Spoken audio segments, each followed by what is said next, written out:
नमस्कार, आप देख रहे हैं बात देवभूमि की। मैं हूं आपके साथ पूजा मोहन पांडे। देवभूमि के लिए 14 जून से धामी सरकार का बजट सत्र शुरू होकर 17 जून को ही अनिश्चितकाल के लिए स्थगित हो गया। 7 दिनों तक चलने वाला सत्र मात्र 4 दिन यानी कि 22 घंटे 43 मिनट में ही खत्म हुआ है। सत्र शुरू होने के पहले सवाल था कि क्या विपक्ष अपनी भूमिका का निर्वहन कर पाएगा, पर सत्र समाप्त होने के बाद हालात और सवालात दोनों अलग अलग हैं। आज चर्चा इसी विषय पर कि विपक्ष के इस सवाल से क्या पक्ष हुआ बेहाल।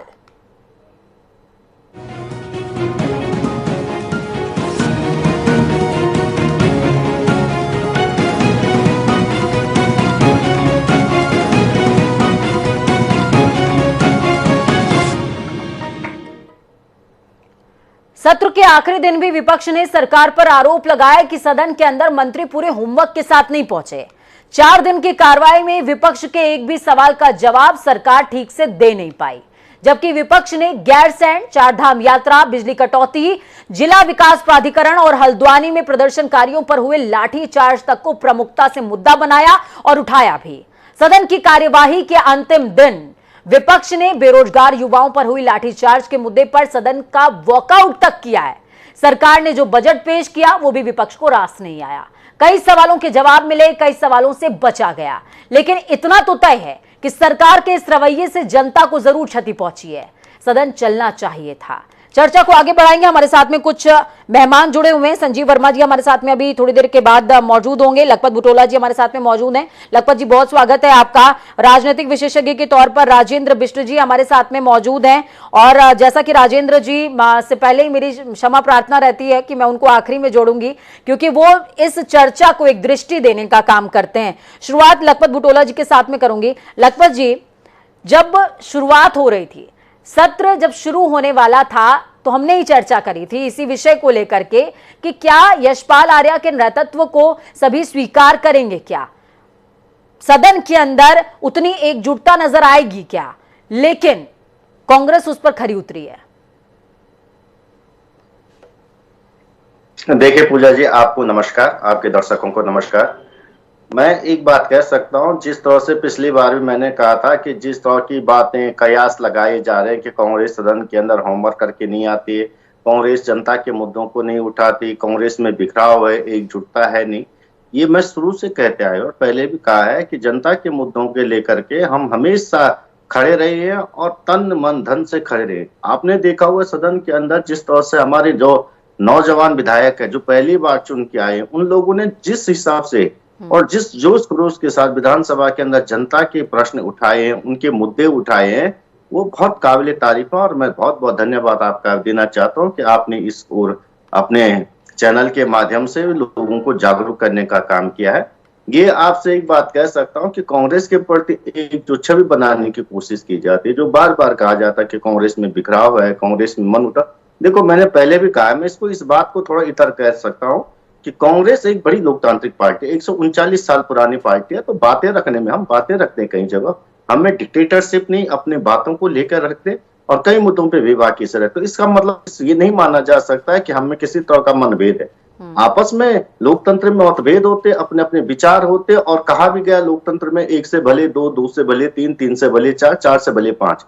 तो अलग अलग व्यक्तियों की मत जो अपने लखपत जी, मैं आपके माध्यम से एक बात और समझना चाहूंगी। देखिए, तमाम जो विपक्षी नेता हैं उनकी तरफ से जब सदन की कार्रवाई खत्म हुई तो उसके बाद तमाम तरह के बयान भी सामने आए। उसमें ये कहा गया कि जो धामी जी का विभाग है उसको आने ही नहीं दिया गया और सत्र को जल्दी समाप्त कर दिया गया ताकि जो सीएम का विभाग है वो सवालों से बचा रहे, उनको जवाब देने की नौबत ना आए।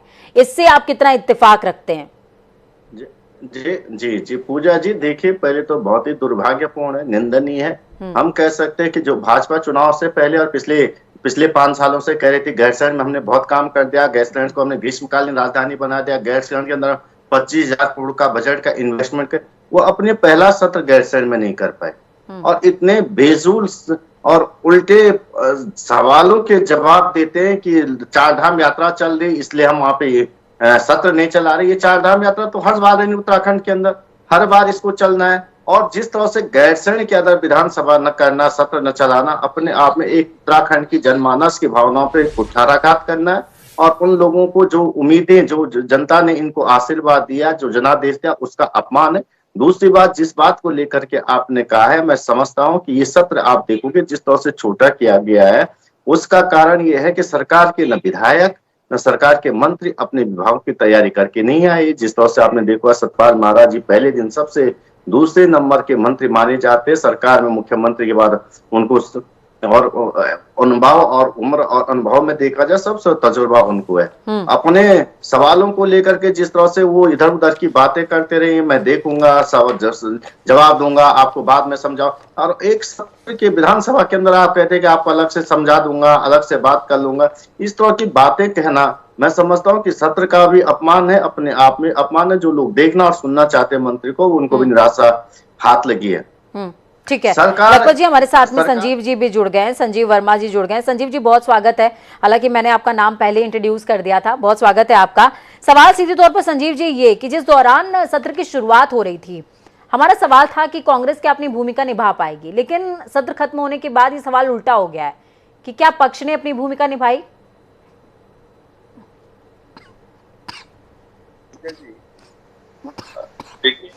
भारतीय जनता पार्टी ने अपनी पूरी भूमिका निभाई और भारतीय जनता पार्टी ने अपने दृष्टि पत्र में जितना जनता के साथ वायदे किए थे, उन वायदों को के अनुरूप हम लोगों ने बजट रखा। और जिस प्रकार से हमने बजट रखा, भारतीय जनता पार्टी ने जनता के साथ वायदा किया था, यह जो बजट होगा ये आपके अनुरूप होगा।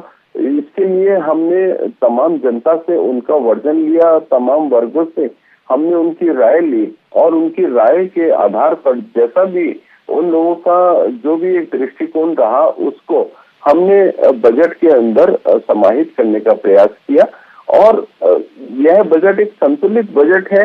जिस प्रकार से इंफ्रास्ट्रक्चर के लिए हम लोगों ने काम किया, जिस प्रकार से हमने तमाम जितने भी चाहे उसमें किसान हो, युवा हो, मातृशक्ति हो, पलायन को रोकने का दिशा में काम हो, और चाहे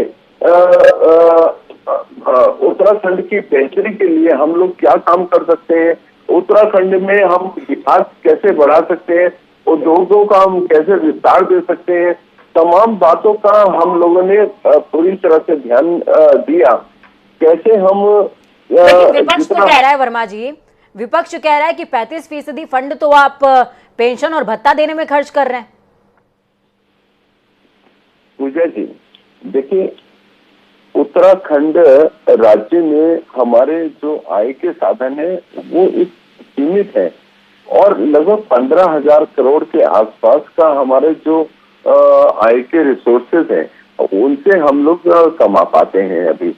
लेकिन और बाकी पैसे के लिए बाकी जितने भी हमारे आवश्यकताएं हैं उसके लिए हमको केंद्र से और विभिन्न एजेंसियों से ऋण लेना पड़ता है ताकि हम उत्तराखंड की तमाम जरूरतों को पूरा कर सकें। हाँ, लेकिन लखपत जी, वर्मा जी के सवाल जवाब से कितना इत्तेफाक रखते हैं? बिल्कुल बिल्कुल, आपका काउंटर जी।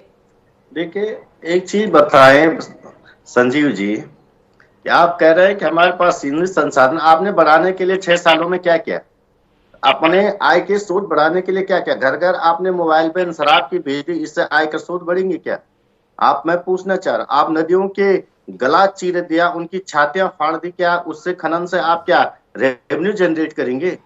आप 6 साल में कुछ तो बताएंगे कि आपने क्या काम किया रेवेन्यू जनरेट करने के लिए। उस पर तो आपसे उम्मीद की जाए, आप एक आंकड़ा दे दीजिए हमने इस काम को किया है। मैं मान, आप लगातार भाजपा के वरिष्ठ नेता हैं, वरिष्ठ प्रवक्ता है, आप बता दीजिए कि हमने ये योजना लाई जिससे हमारे आय के स्रोत बढ़े। एक सुन लीजिए, किया था अवैध खनन आप का बता काम दीजिए, हरीश सुन रावत लीजिए, ने आपको किया था। सवाल पूछा जा, जवाब दीजिए। अरे संजीव जी सुन लीजिए, 6 श्रीनिवास साल से सत्ता में, आप जवाब दीजिए कौन सी योजना आपकी का काम है हरीश जिससे रावत आप जी रेवेन्यू ने किया जनरेट था। होगा? अवैध खनन करने का काम हरीश रावत जी ने किया था, लेकिन हमने पूजा जी, ये भाजपा की दिक्कत ये है, ये पढ़ के नहीं आते हैं, इन्हें पता नहीं बजट में क्या है, इन्हें पता नहीं होता कि क्या काम करना है। ये केवल और केवल तो एक लाइन लेके आ जाएंगे कि 2025 तक उत्तराखंड। लखपत जी, मेरे ख्याल में आपने सवाल पूछा, एक बार उनका जवाब देने का मौका दीजिए, क्योंकि जवाब केवल ये पूछे कि आय की स्रोत बढ़ाने के लिए जवाब तो सदन के अंदर भी नहीं दिया था, जवाब आप यहाँ भी नहीं सुन रहे हैं, तो जवाब लेंगे कहां हम? जवाब संजीव जी। पूजा जी जी। देखिए, जैसे हम बोलना शुरू करते हैं तो ये बीच में टांग अड़ा देते हैं, बीच में बोलना शुरू कर देते हैं। ना इनकी बात जनता तक जाएगी, ना मेरी बात जनता तक जाएगी। बिल्कुल, आपकी बात जनता सुनना चाहती है संजीव जी, अपनी बात आप रखें। लखपत जी का सवाल था कि रेवेन्यू को जनरेट करने के लिए 6 सालों में क्या कुछ किया गवर्नमेंट ने? मैं बता रहा हूँ पूजा जी देखिए,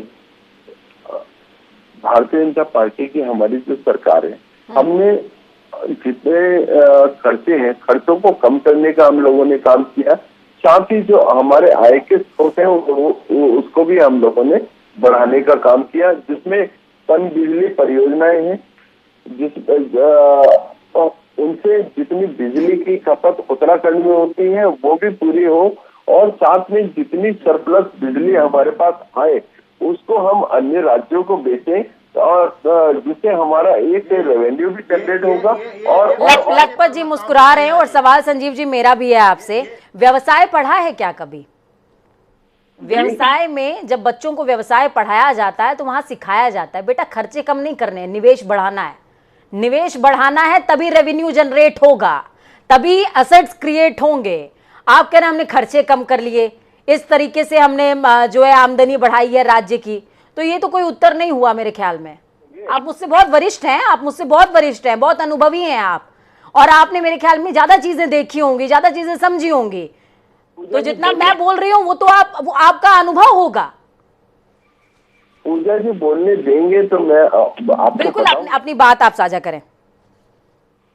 देखिए, मैंने कहा पन बिजली परियोजनाओं को बढ़ाने का हम लोगों ने काम किया, सोलर प्रोजेक्ट्स को बढ़ाने का हम लोगों ने काम किया, टूरिज्म को बढ़ाने का हम लोगों ने काम किया, श्रद्धा पर्यटन को बढ़ाने का हमने काम किया, खनिज विकास में काम करने का हमने काम किया, मेडिकल टूरिज्म को बढ़ावा देने का हम लोगों ने काम किया, हायर एजुकेशन और नई नई यूनिवर्सिटीज लाने का हम लोगों ने काम किया, आबकारी के माध्यम से उसको बढ़ाने का काम हमने किया, साहसिक पर्यटन को बढ़ाने का हम लोगों ने काम किया।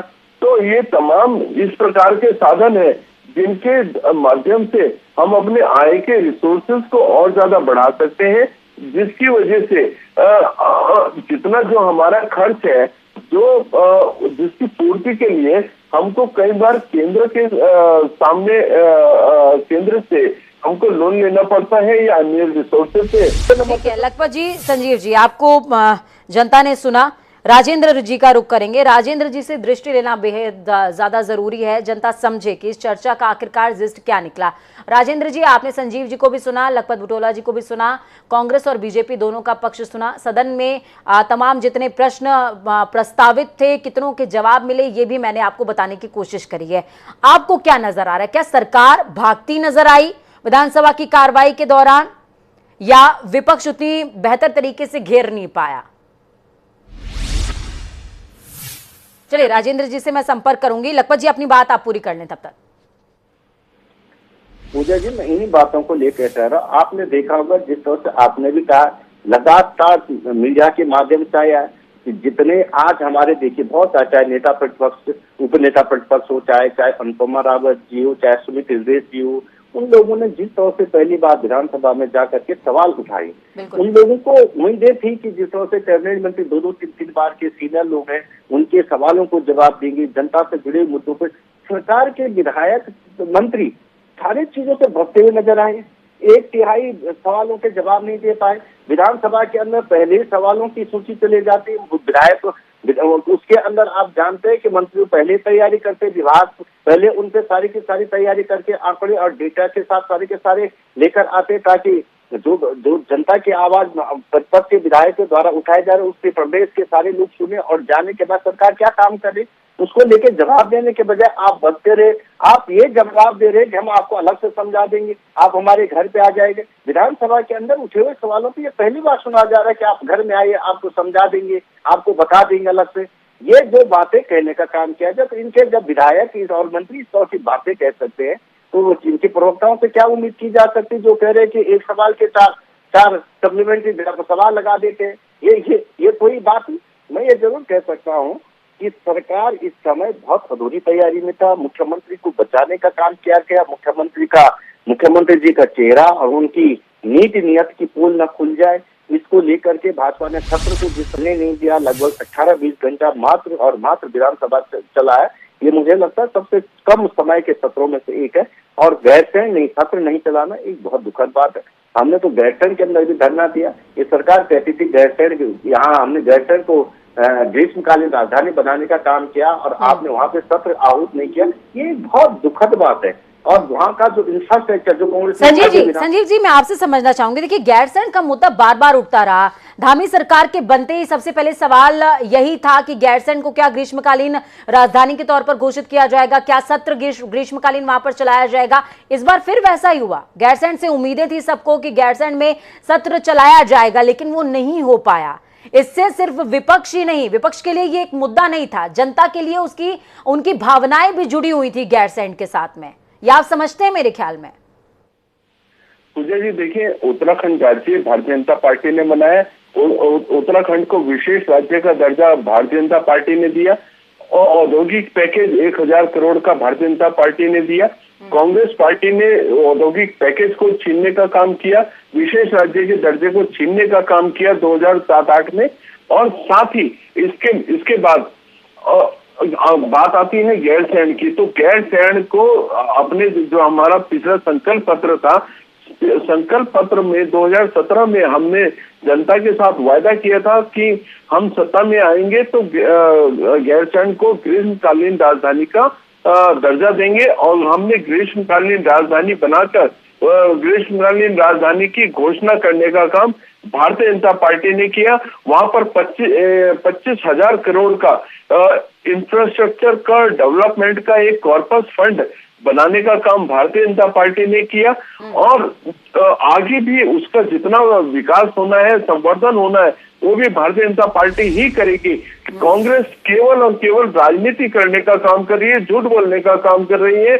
और जिस प्रकार से माननीय मुख्यमंत्री श्रीमान पुष्कर सिंह धामी जी जो एक विजन के साथ काम कर रहे हैं, 2025 में उत्तराखंड कैसे देश का एक सर्वश्रेष्ठ राज्य बने, इस मूल भावना। संजीव जी सवाल ये भी है ना अपने आप में, विपक्ष बार बार आपसे कहता है कि जो विजन है आपका, जो आपने हासिल किया 6 सालों में, जो देश की माफ कीजिएगा प्रदेश की जनता को दिया है, आपकी सरकार की तरफ से दिया गया, वो आंकड़े में दीजिए। वो आंकड़ों में जवाब क्यों नहीं आ पाता है फिर सत्ता पक्ष की तरफ से? हमेशा एक तरीके का अलंकृत भाषा का इस्तेमाल किया जाता है, जैसा कि आप अभी भी कर रहे हैं। आंकड़े क्यों नहीं रहते हैं? पूजा जी देखिए, आप मेरा आपसे एक आग्रह है, एक डिबेट आप अगली अवश्य रखिएगा। और मैं प्रत्येक विभाग का बिल्कुल छोटे से लेके बड़े तक हर आंकड़ा मैं आपके सामने रखूंगा। चाहे उसमें स्वास्थ्य विभाग में हम लोगों ने कितने उसका इंफ्रास्ट्रक्चर का डेवलपमेंट किया, हमने 5 मेडिकल कॉलेजेस बनाने का हम लोगों ने काम किया। कैसे हमने जितने भी हमारे जिला अस्पताल हैं, जितने हमारे CSC PSC सेंटर्स हैं, उनके अंदर हमने डॉक्टर्स को अपॉइंटमेंट देने का काम किया। कैसे हमने वहां का जितना भी इंफ्रास्ट्रक्चर था, जितना मेडिकल इंफ्रास्ट्रक्चर है, उसको बढ़ाने का काम किया। तमाम मुस्कुरा रहे हैं लखपत जी, मुस्कुरा रहे हैं। लखपत जी, आपकी मुस्कुराहट के पीछे का राज मैं समझ तो पा रही हूँ, लेकिन आप हाले दिल बयां कर दें तो ज्यादा बेहतर होगा। कह रहा हूँ, जिनकी अपनी सरकार की योजनाओं का जब प्रवक्ता को पता नहीं है, वो कह रहे मैं लेके आऊंगा। अरे मैं लेके क्या, आपको याद होना चाहिए क्या? सब जनता को क्या पता होगा आपने क्या काम किया, क्या आपकी योजनाएं हैं, किन चीजों पे आपने विकास किया। उनको तो आपको रखना चाहिए अपने पास। जब भी पूछा मैंने अभी कि आपने कहा, मैंने एक चीज पूछी थी कि आपने रेवेन्यू जनरेट करने के लिए किन विभागों में काम किया, आपको आंकड़े देने चाहिए थे, बताना चाहिए था हमको। लेकिन आप जिस तरह से कहते कांग्रेस भ्रष्टाचार में डूब गई है, कांग्रेस ने कुछ नहीं, अरे उससे थोड़ी आपकी सरकार की उपलब्धियां बढ़ जाएंगी। मैं ये कह सकता हूँ, आपको जनादेश मिला है, जनता ने आप पे आशीर्वाद दिया है, तो आपकी भी ड्यूटी बनती है, आपकी जिम्मेदारी है कि आप बताएं हमने इन चीजों को काम किया है। लेकिन चुनाव में पूजा जी बार बार कहता हूँ कि सरकार चलाना की जगह अलग है और चुनाव जीतना अलग। जिस तरह से प्रोपेगेंडा करके और एक उन्माद फैला करके चुनाव में जाने का काम किया जाता है, वो एक अलग प्रकार की, ऐसा नहीं कि जो सरकारें बहुत अच्छा काम करती जरूरी उनके फेवर में रिजल्ट आ जाती। तिवारी जी ने बहुत अच्छा काम किया, सब मानते हैं, उसके बाद हरीश रावत जी ने किया, लेकिन दुर्भाग्य से हम रिपीट नहीं हो पाए। प्रदेश के लिए मैं समझता हूँ कि बहुत दुर्भाग्यपूर्ण बात है। उनके पास एक नीति थी, नियत थी, स्पष्ट दिशा थे, जिस तरह से केदारधाम के अंदर काम किया गया, जिस तरह से वहाँ की विकास किया गया। संजीव जी, लखपत जी आपसे सीधा सवाल कह रहे हैं, या यूं कहूं कि सीधा आरोप लगा रहे हैं कि आपको चुनाव जीतना और जितवाना तो आता है, लेकिन सरकार चलाना नहीं आता। ये मैजिक करते कैसे हैं आप लोग? पूजा जी देखिए, जैसा भी लखपत बुटोला जी ने कहा, हमारे को सरकार चलाना भी आता है और जनता के हितों का ध्यान रखना भी आता है। हमको नहीं आता तो भ्रष्टाचार करना नहीं आता। जैसा कि ये लोग भ्रष्टाचार किया करते थे, हम लोग जीरो टॉलरेंस की सरकार चलाते हैं। हम लोग भ्रष्टाचार को सिरे से नकारने का हम लोग काम करते हैं। हम लोग भ्रष्टाचार को पूरी तरह से खारिज करने का काम करते हैं। ये लोग करते हैं। ये लोग सरकार चलाने का मतलब भ्रष्टाचार करना समझते हैं, जबकि हम लोग भ्रष्टाचार को सिरे से नकारने का हम लोग काम करते हैं।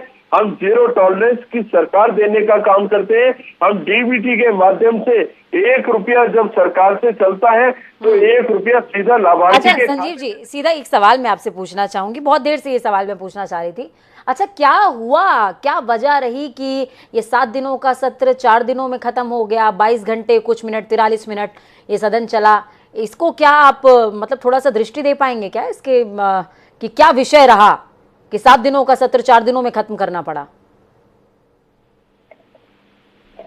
पूजा जी देखिए काम था, जितना विधायी कार्य था, वो कार्य अगर 7 दिन का काम 4 दिन में पूर्ण हो जाता है तो मैं सोचता हूँ एक समय की भी सबकी बचत है और की भी बचत है, खर्चे की भी बचत है। और जैसे मैंने आपको पहले कहा, उत्तराखंड का और अधिक लखपत जी हंस रहे हैं और मुझे रितु खंडूरी जी का एक बयान याद आ रहा है संजीव जी। उसमें रितु खंडूरी कह रही हैं, रितु खंडूरी जी ये साफ तौर पर कह रही हैं कि बजट में चर्चा थोड़ी और होनी चाहिए थी, बाकी सब तो बढ़िया रहा।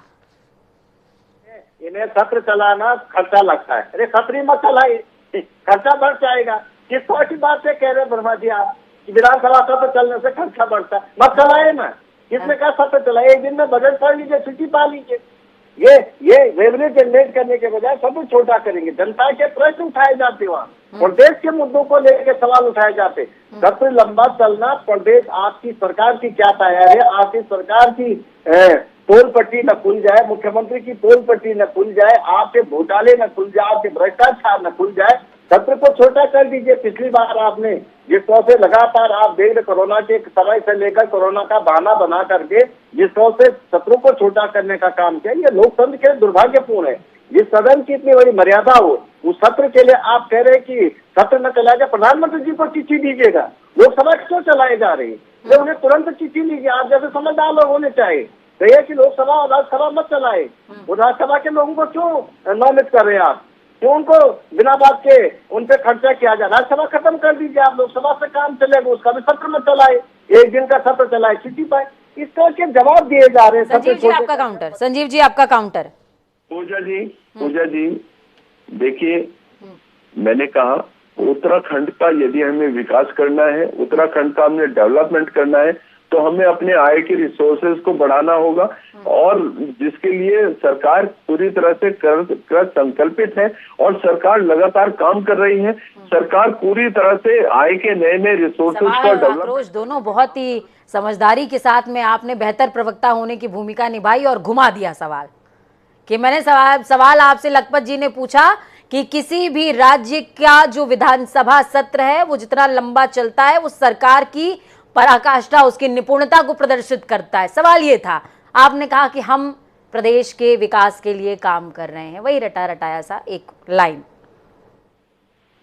संजीव जी, इस बार ऐसा नहीं लग रहा आपको आप थोड़ा सा घिर रहे हैं?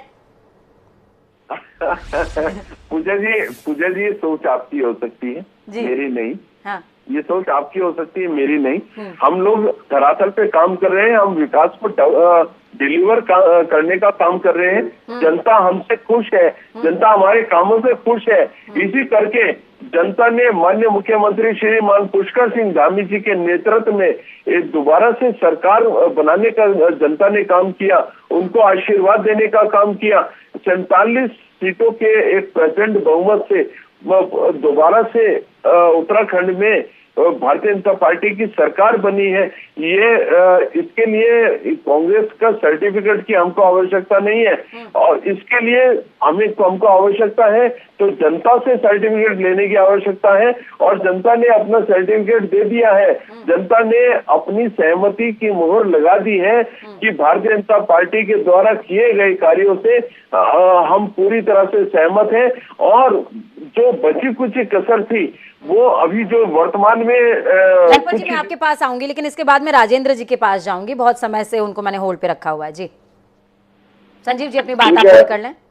चुनाव हुआ उसमें 93.25% जो वोट सीधे भारतीय जनता पार्टी को और माननीय मुख्यमंत्री श्रीमान पुष्कर सिंह धामी जी को जो जनता ने देने का काम किया, जनता ने सीधे ठीक है। आप अपनी पुरानी जीत से खुश हैं। जनता भी खुश थी उनको चुनने के बाद, क्योंकि अपने क्षेत्र से उनको सीएम चुनने का मौका मिला था। राजेंद्र जी के पास मैं जाऊंगी। राजेंद्र जी, हालांकि आपके पास आते आते विषय बदलने की कोशिश संजीव जी ने जरूर करी है, लेकिन मेरा सवाल आपसे वही रहेगा कि आपको क्या लगता है कि विधानसभा का ये जो जब सत्र की शुरुआत होने वाली थी उस दौरान भी आप ही बैठे थे चर्चा में, और सवाल हमारे जनता के लिए यही थे कि क्या विपक्ष अपनी भूमिका का निर्वहन कर पाएगा क्या। लेकिन जब सत्र समाप्त हुआ है उसके बाद जिस तरीके से सवालों के जवाब दिए गए, जिस तरीके से सत्र चला, जिस तरीके से विधानसभा अध्यक्ष का बयान आता है, वो अपने आप में सोचनीय है। और सोचने के बाद और तमाम सवालात सामने आने के बाद एक भूमिका, एक पक्ष की भूमिका पर सवालिया निशान खड़ा होता है। वो पक्ष इस बार सत्ता पक्ष है। आप इस बात से कितने संतुष्ट हैं और आपको क्या लगता है मौजूदा सत्र को लेकर के?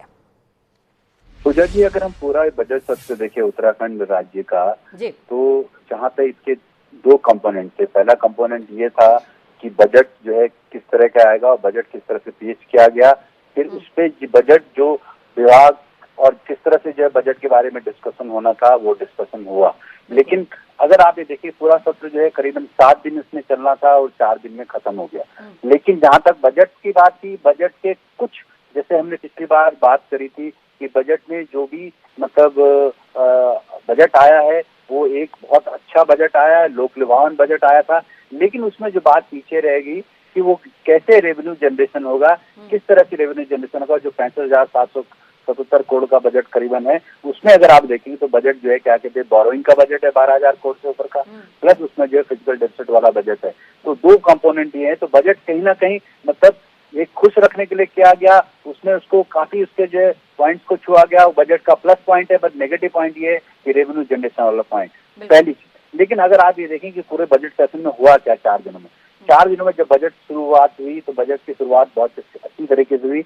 लेकिन जिस तरह से जो है क्वेश्चंस लगाए गए विधानसभा में पूछने के लिए अलग अलग विधायकों की तरफ से, और वो जनरली जो है उनके उत्तर जो है किसी तरीके से, क्योंकि देखिए उत्तर जो बनाते हैं वो किसी तरीके से विभाग बनाता है, विभाग के मंत्री बनाते हैं, मंत्रियों के जो सबोर्डिनेट्स बनाते हैं या विभाग बनाता है या उसके कर्मचारी लोग उसको बना के देते हैं, और बजट जो क्वेश्चंस होते हैं पहले आ जाते हैं और उसका आंसर लिख के वो देते हैं। तो मुझे लगता है कहीं ना कहीं उसमें जो है तारतम्य की कमी थी, उसमें कहीं ना कहीं कोऑर्डिनेशन कमी थी, पहली बात।